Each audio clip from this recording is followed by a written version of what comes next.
J'attaque mon cycle PMA avec une séance de Jiménez. Donc le Jiménez, qu'est-ce que c'est? Ça consiste à enchaîner 9 intervalles de 5 minutes. Et à l'intérieur de ces 5 minutes, vous avez 1 minute à PMA, normalement à 100% de la PMA, et 4 minutes en zone 3, en haut de la zone 3, donc aux alentours des 70% de votre PMA. Ce qui fait une durée totale d'exercice de 45 minutes sans aucune récupération. Donc c'est une séance qui est vraiment éprouvante, qui nécessite vraiment des bases solides d'endurance pour être terminée et assimilée. C'est une séance qui est très complète, qui développe à la fois votre PMA, votre FTP, votre cinétique de VO2 avec les différents changements de rythme, et puis aussi votre résistance physique et mentale à l'effort. Dans mon cas précis, cette séance, elle n'a pas de grand intérêt sur le plan physiologique parce qu'en fait, je ne vais pas en refaire durant mon cycle PMA.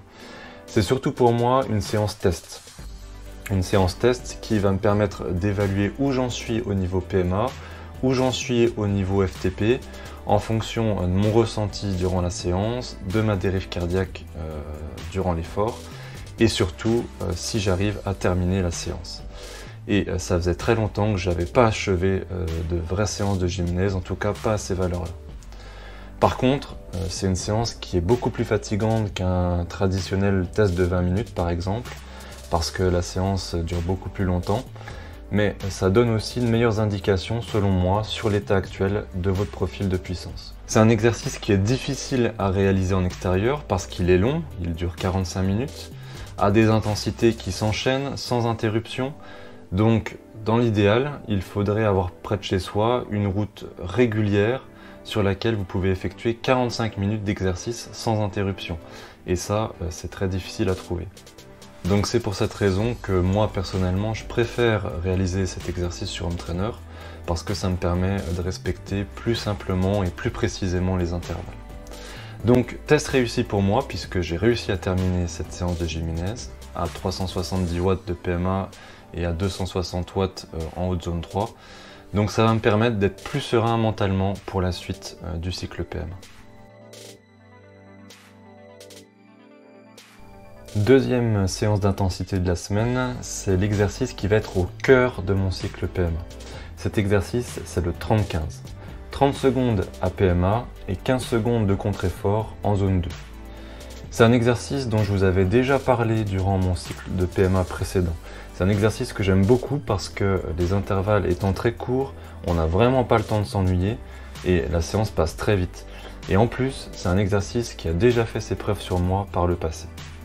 Et comme je cherche à travers cet exercice à cumuler un maximum de temps proche de VO2 max, j'ai les yeux rivés sur ma fréquence cardiaque tout au long de l'exercice et c'est assez stimulant de l'avoir dérivé progressivement vers ma fréquence cardiaque maximale au fur et à mesure des répétitions, signe que l'exercice est bien réalisé. Durant mon cycle PMA, je vais suivre le protocole de Ronstad. Alors je vous en reparlerai dans une prochaine vidéo, mais en gros, Ronstad a démontré l'efficacité de l'exercice de 3 x 13 x 30-15 sur des athlètes de tout niveau pour élever à la fois votre VO2 max, mais aussi votre PMA. Comme je vous le disais, j'ai déjà pratiqué ce type d'exercice, mais jamais vraiment aussi régulièrement que dans le protocole décrit par Ronstad. Depuis quelque temps, j'ai la mauvaise sensation d'avoir atteint un plateau au niveau de ma PMA et je sens que j'ai besoin de mettre l'accent sur un exercice en particulier plutôt que de varier les exercices durant la semaine. Alors je sais que varier pour solliciter différemment et surprendre l'organisme fait partie des bases de la progression, mais j'ai l'impression aussi que quand on atteint des plateaux de performance, ça peut être bénéfique de mettre vraiment l'accent sur un exercice en particulier. En tout cas, je vais essayer de le faire et je ferai le bilan à la fin du cycle. Donc je vais réaliser 6 séances de 30-15 durant un cycle de 3 semaines. Comme vous le voyez, je ne suis pas parti directement sur 3 x 13 x 30-15 parce que ça aurait été bien trop exigeant pour une première séance. J'ai débuté par une séance de 2 x 11 répétitions de 30-15 et je vais augmenter progressivement le nombre de répétitions pour atteindre 3 x 13 en deuxième ou en troisième semaine selon les sensations.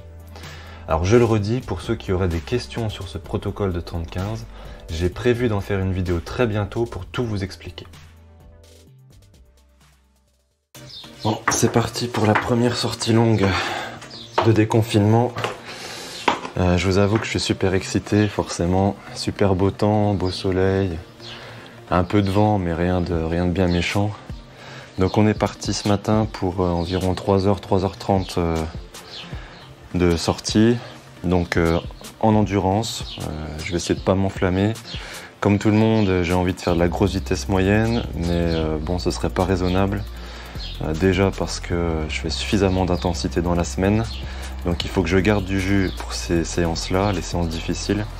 Et puis en plus, je pense que j'ai perdu un petit peu en endurance, comme la plupart des gens, donc ce serait pas raisonnable de faire une sortie de 3h30 à bloc. J'aurais, je pense, un peu de mal à en récupérer. Donc on va y aller tranquille, zone 2 le plus possible, un peu de zone 3 forcément dans les bosses, ce qui n'empêche pas de se faire plaisir, puisque j'ai prévu de monter une bosse à bloc, une bosse que j'aime beaucoup. Donc elle fait environ 10 minutes, ça va être environ 10 minutes de montée, 10 minutes à bloc. Donc j'espère améliorer mon temps et puis pourquoi pas battre un record de puissance si jamais j'étais en forme.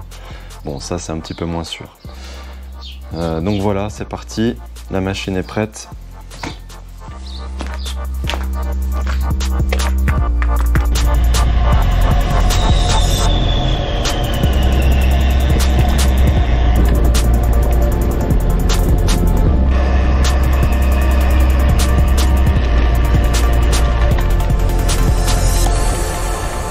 Comme je vous le disais, sortie longue en endurance avec quelques rappels d'explosivité avec des sprints. On va faire quelques sprints. On va faire aussi une bosse à bloc pour le plaisir et puis pour éventuellement mettre à jour notre puissance critique sur 10 minutes puisque je vais la monter environ en 10 minutes.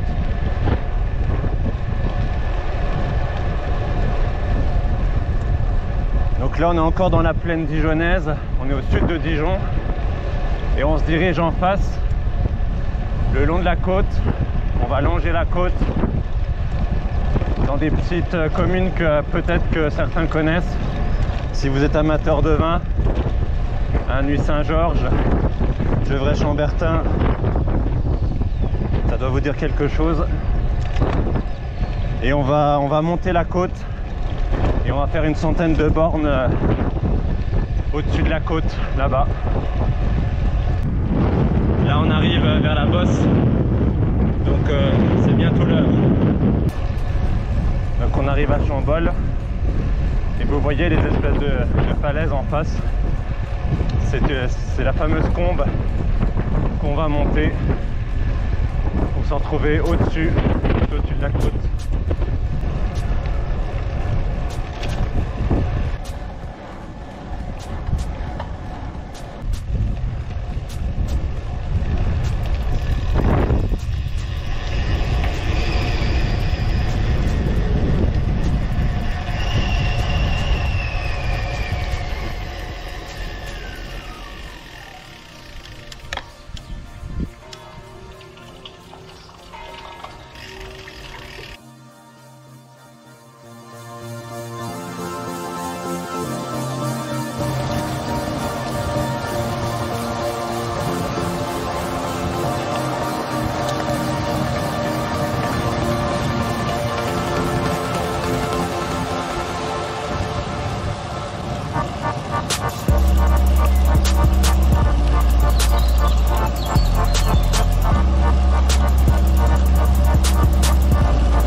Bon, j'ai mis quelques minutes à remettre de mon effort. Je pense que j'ai peut-être pas battu mon record de puissance. Je sais pas trop, en fait, je vais vous afficher les stats là, puis vous allez le découvrir. Au niveau de mon ressenti à moi, je pense que... En fait, j'avais oublié que c'était une bosse qui était vraiment très irrégulière. Vous avez vu, il y a des forts pourcentages à 7-8%. Et puis il y a des parties très roulantes à 3%, où on peut vraiment envoyer au niveau vitesse. Par contre, ça devient plus difficile d'envoyer les watts. Et les transitions entre ces différents pourcentages font qu'il y a des petits creux, ce qui fait qu'on a plus de mal à lisser la puissance. Donc je sais pas si j'ai battu mon record, peut-être pas. Dans tous les cas, je sais que j'ai jamais monté cette bosse aussi vite. Donc ça, c'est sûr que j'ai battu mon PR au niveau du temps sur le segment. Alors vous avez vu, la Côte d'Or, c'est pas ce qu'on croit, hein, c'est pas tout plat. C'est très vallonné si on va dans les coins intéressants.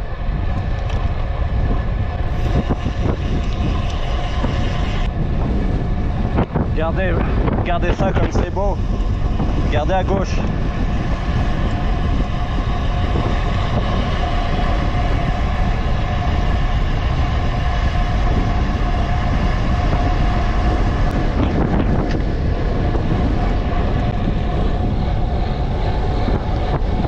Ouais, il faut que je me calme, on avait dit tranquille.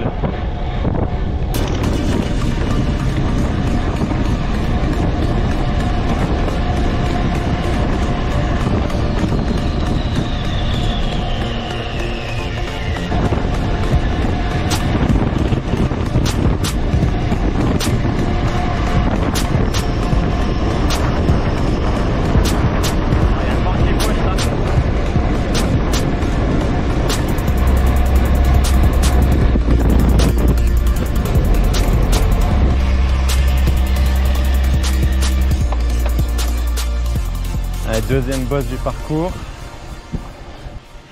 et ça c'est une bosse que j'aime beaucoup parce que vous savez, ce sont ces petites bosses que vous avez peut-être près de chez vous mais qui restent assez rares, qui sont des vrais tapis roulants, super revêtement qui vient d'être fait et très peu de circulation, et pour couronner le tout, une bonne partie à l'ombre dans les bois.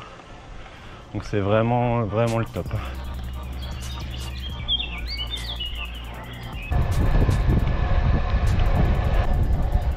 C'est là où on se rend compte que le gainage du haut du corps, c'est vraiment important sur le vélo. Hein. Beaucoup moins sur le home trainer, forcément. Ça passe beaucoup plus par les jambes. Mais alors le haut du corps, dès qu'on se met en danseuse, on sent que ça tire, hein, au niveau des épaules.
petit bilan de cette sortie. Super sensation. On a redécouvert ce que c'était de faire du vélo, quoi. Avec l'équilibre, le fait de se mettre en danseuse, enfin voilà, toutes ces choses-là qu'on avait un peu oubliées durant ces 2 mois. Donc j'ai fait ce que j'avais prévu, sortie 3h, 3h30. Je vous affiche les stats en endurance, avec une petite bosse à bloc. Bon, un peu déçu par la puissance que j'ai sortie sur les 10 minutes. C'est pas mieux que d'habitude, c'est pas moins bien. Par contre, ouais, je pense que j'ai vraiment explosé le temps sur la montée. Donc c'est bien, ça me permet de voir les axes à travailler. J'ai beaucoup travaillé ces derniers mois sur mes puissances critiques sur des durées relativement longues, de 30 minutes, 40, 45 minutes. Donc plutôt proche de FTP. Maintenant, il faudra que je me remette à bosser les puissances critiques sur 5, 10 minutes.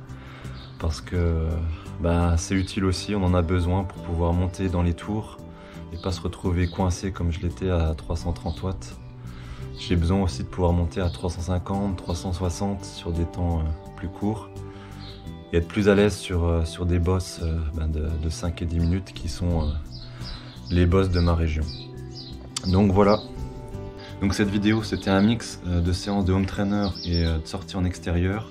Je vous ai expliqué pourquoi. Je pense que la prochaine fois, je vais vous montrer davantage d'exercices en réel sur la route. J'espère que ça vous plaira.